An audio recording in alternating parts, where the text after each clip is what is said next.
welcome to the Sunday morning service of the Unitarian Universalist Fellowship of Lake Norman. We are an open and liberal faith community. All are welcome, regardless of race, gender, sexual orientation, ability, or economic status.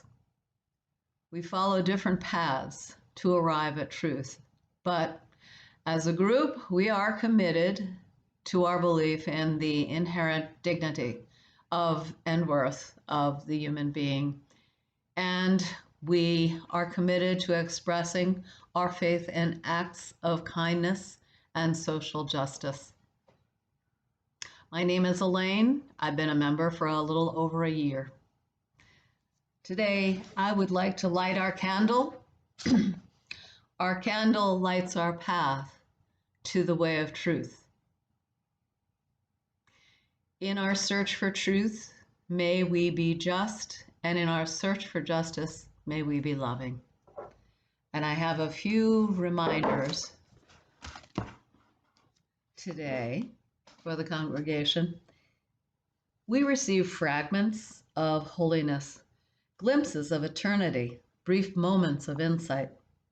Let's gather them up for the precious gifts that they are, and renewed by their grace, move boldly into the unknown. Today, Reverend Pat Jobe, our minister, will speak to us about the atheist and the spirit.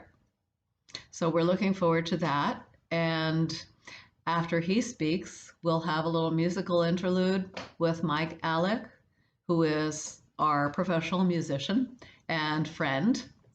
And after that, I will give you a little bit more information about our community. See you later. When Harvey suggested I deliver a sermon on Sam Harris's book, Waking Up, A Guide to Spirituality Without Religion, I had no idea how much fun it was going to be. I will say at the outset, just because a sermon is fun for me, it may not be for you. Here is my main reason for just being ripped out of the frames with joy this morning as I bring this message. Harris is writing about the loss of self, about selflessness, about the very Buddhist message of oneness with everything. Being a former Methodist preacher, let me just quickly reference the 10th chapter of Matthew. And before I reference it, let me add that much of what Jesus is credited with saying has to fall into the category of metaphor.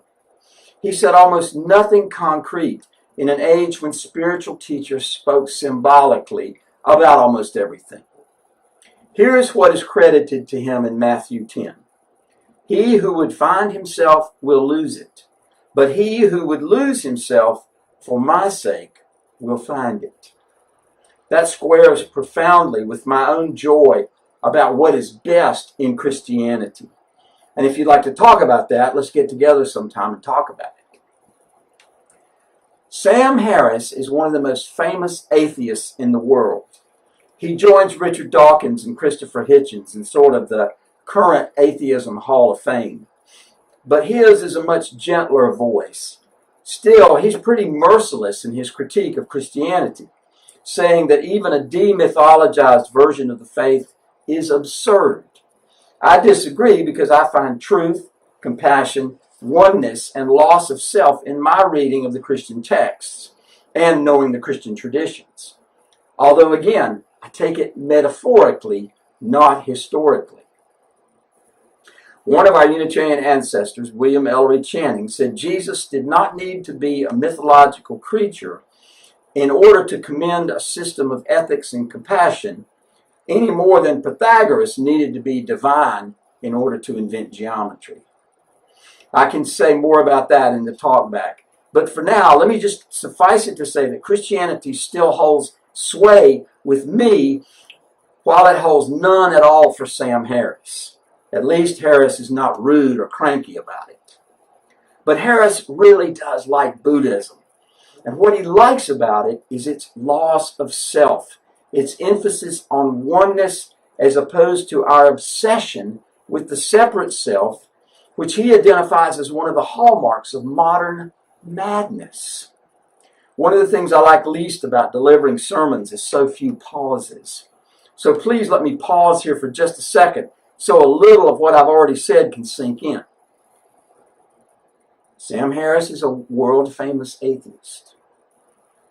He totally dismisses Christianity, but loves Buddhism's emphasis on oneness and the loss of self in the vastness of all that is. Our obsession with the separate self is the source of modern madness. Or as the Buddha is credited with saying, the illusion of separation is the source of all suffering. Take a deep breath. Notice whatever is going on in the room around you. Listen for the sounds. See what is around you. Smell the smells. Touch something nearby. Take another deep breath. One of the primary reasons I do this work is in the hope of allowing you space and awareness of who you truly are. I don't believe for a second that you are defined totally by your body, your health, your story, your picture on your driver's license, or any of the other things we use to define ourselves in the world. Rather, I believe each of us is a manifestation of the entire universe, a piece that reflects the whole, a hologram that indicates all that ever was, is, or shall be. And Sam Harris, in this marvelous book, encourages us to embrace our awareness of this by noticing it is always now. It is always now. He says that may sound trite, but how often do you give up now in order to regret the past or worry about the future? How often are we distracted to the point we don't even realize we are sitting in a chair or lying on the sofa or going for a walk? There is a phrase on the signature line of my email, which is the reason Harvey wanted me to write and deliver this sermon. It goes like this. There is an enormous difference between being hostage to one's thoughts and being freely and non-judgmentally aware of life in the present. Wouldn't it be amazing if we could feel freely and non-judgmentally aware of life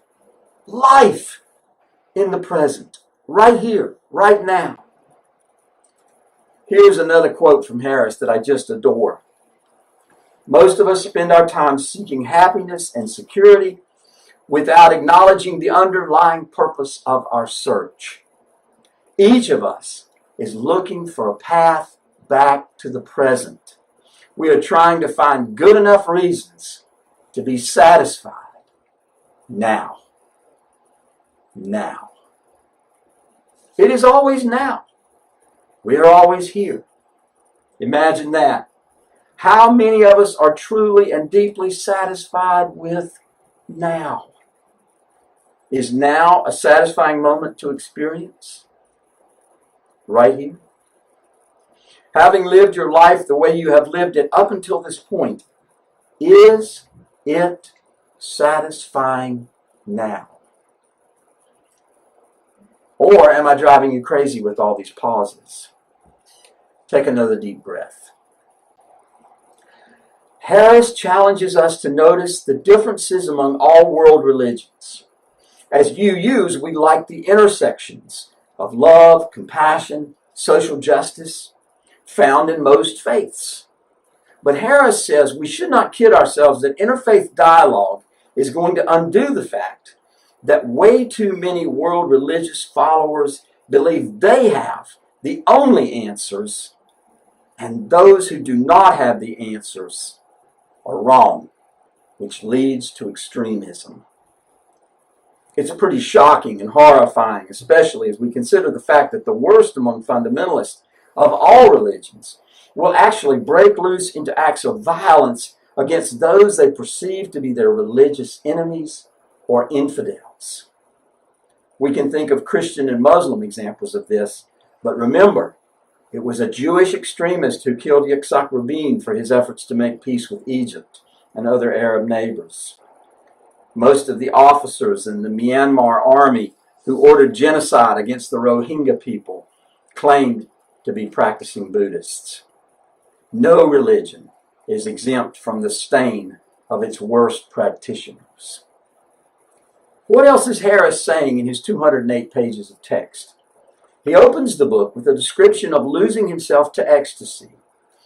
This is not ecstasy that one might feel over chocolate ice cream or a winning touchdown.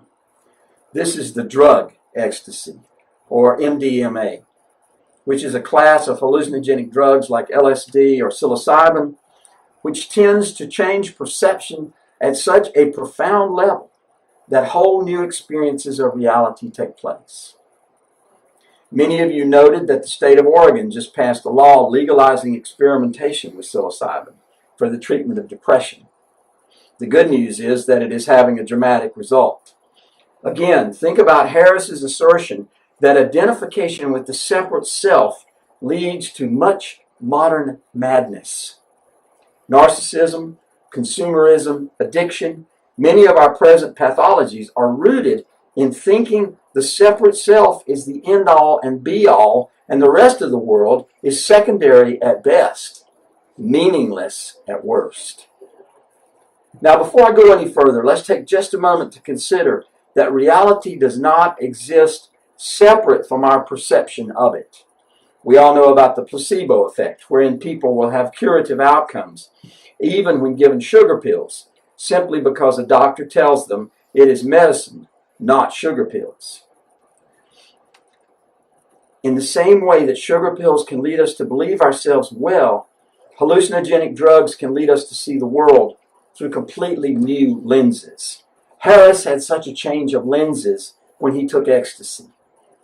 I'm not recommending that you take ecstasy or any other hallucinogenic drug, but I do encourage you to read Harris's book and Michael Pollan's book, How to Change Your Mind, and learn about the latest research. Harris had such a change of lenses when he took ecstasy. He had a deep and profound sense of love. He realized that he loved his friend who had taken the drug with him. They were sitting in the room together.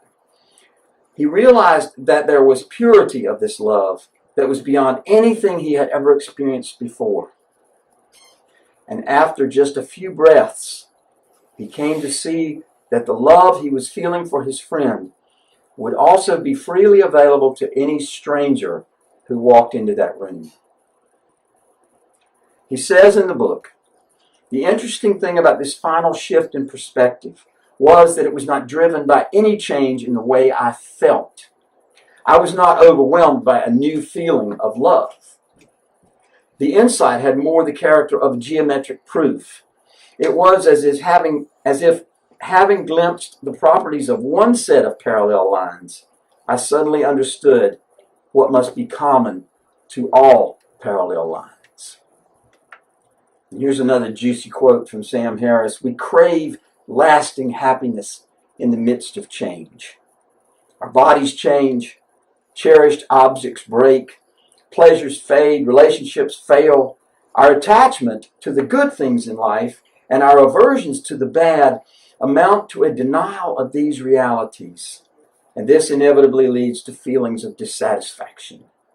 Mindfulness is a technique for achieving equanimity amid the flux, allowing us to simply be aware of the quality of experience in each moment, whether pleasant or unpleasant.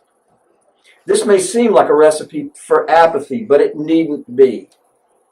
It is actually possible to be mindful and therefore to be at peace with the present moment, even while working to change the world for the better. I've got a few more quotes on love. Bertrand Russell. The moral thing I wish to say is very simple. I should say love is wise, hatred is foolish. In this world which is getting more and more closely interconnected, we have to learn to tolerate each other. We have to learn to put up with the fact that some people say things we don't like. We can only live together in that way. And if we are to live together and not die together, we must learn the kind of charity and the kind of tolerance which is absolutely vital to the continuation of human life on this planet. Aldous Huxley said it even more succinctly. We shall either love each other or die. Tolstoy said, love is the only thing that will cure humanity of all of its ills. And with the exception of Tolstoy, all these quotes come from intellectual giants who were unapologetic atheists. One more quote from Huxley. The mystical experience. Think about what Sam Harris experienced on ecstasy. The mystical experience is doubly valuable. It is valuable because it gives the experiencer a better understanding of himself and the world, and because it may help him to lead a less self-centered and more creative life. Okay, I'm getting close to being overwrought and babbling incoherently here, but let me just say that all of these thinkers and writers and well-respected storytellers feel to me as if they are beating a remarkably Unitarian Universalist drum. They are saying, without standing amazed in the presence of Jesus the Nazarene, that a loving, compassionate, caring, generous life is not only an unqualified positive, but it might well be rooted in the mystical experience. Kind of a wild statement for atheists, is it not? We might well drop our attachments to any religion or to any interfaith effort or to the materialistic view of life and end up less self-centered, more grounded in cosmic consciousness, and at that point be capable of more kindness and love and compassion and empathy. One more quote. This one is from Octavia Butler, who many of you will recall Gary Phillips talked about in his brilliant talk the first Sunday in October. She is also the Afrocentric science fiction writer who uses her stories to bend the arc of history toward justice. This is what she has to say about love. Love quiets fear, and a sweet and powerful, positive obsession blunts pain, diverts rage, and engages each of us in the greatest, the most intense of our chosen struggles. In the wake of the election we have just endured, we are clearly called to love, to a sweet and powerful positive obsession which blunts pain, diverts rage, and engages each of us in the greatest, the most intense of our chosen struggles. That is a good work. It doesn't matter if it's planting a garden, writing a poem, calling a friend on the phone to check and see how they're doing, or serving in a soup kitchen or a protest line. We know what love is and what it is to not love. To stand back from the fire far enough to feel no heat. To get out of this stream and dry off and walk away. While loving service may take many, many forms and behaviors, to not love is simply not a viable option for people who call themselves Unitarian Universalists. While loving service may take many, many forms and behaviors, to not love is simply not a viable option for people who call themselves Unitarian Universalists. We sometimes call it social action or social justice. We sometimes think we can think our way into a more defensible position. We sometimes think we can outthink or outtalk our opponents with statements that simply feel better and make more sense. But ultimately, we do our best thinking, our best talking, organizing, marching, protesting, gardening, poetry writing, and phone calling. And we do it from a place of love. Love feels a little too soft sometimes, but it is not soft. Love is as hard as the bones we mix with muscles to lift up those who cannot stand on their own. Love is as hard as the choices we make to spend time and money on causes in which we believe, even when we have to strain against the harness and pull the plow through rough ground. Our love is delightful and lighthearted when we are among those we love most dearly and celebrate over ice cream and good music. But our love can be dogged determination in the face of injustice too. Our love can be a sweet and positive obsession which engages us in our chosen struggles. Sam Harris knew in his altered state that he would love the next stranger who walked into the room. That is the inherent worth and dignity of all persons. That is Unitarian Universalism.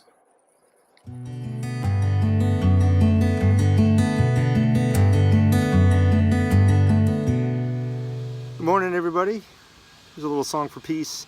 I've been happy lately, thinking about the good things to come, and I believe it could be someday it's gonna come.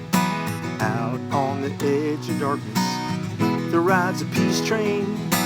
Peace train, take this country, come take me home again. Yeah, I've been happy lately, thinking about the good things to come, and I believe it could be something good has begun. For peace train sounding louder, glide on the peace train.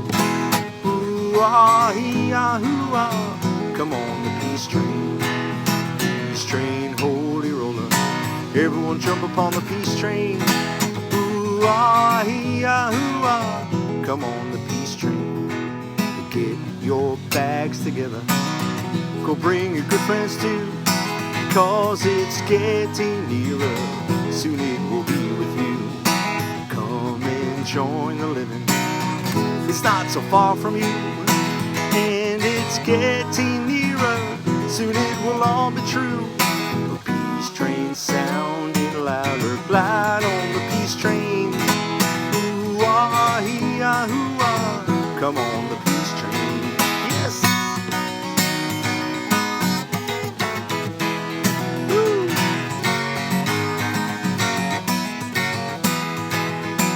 I've been crying lately, thinking about the world as it is. Why must we go on hating? Why can't we live in bliss? Hey, out on the edge of darkness, there rides a peace train. Peace train, take this country, come take me home again. Well, peace train sounding louder, ride on the peace train. Ooh-ah, hee-ah, hoo-ah, come on the peace train. Jump on the peace train, babe. Hey, it's the peace train.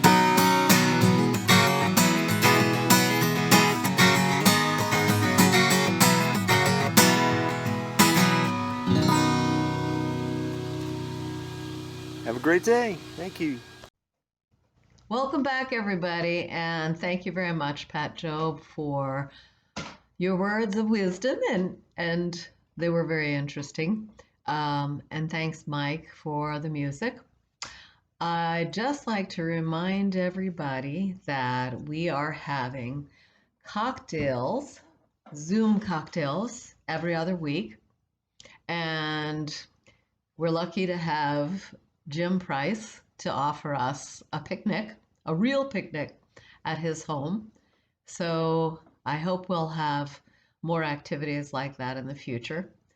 And I just wanted to remind everybody that if you're interested in knowing a little bit more about our community and our activities, if you look to the bottom of the screen, you'll see the name of our member organizer and enroller, and her name is Linda Heidenberg. So look down at the bottom of the screen, you'll find a way to contact her.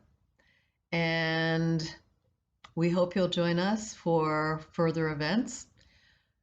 Just a reminder for our members, please remember to keep up your pledges. We now have a minister. Hopefully we'll be meeting in the near future. So we need to restart with a fully stocked budget. Go with peace and enjoy life.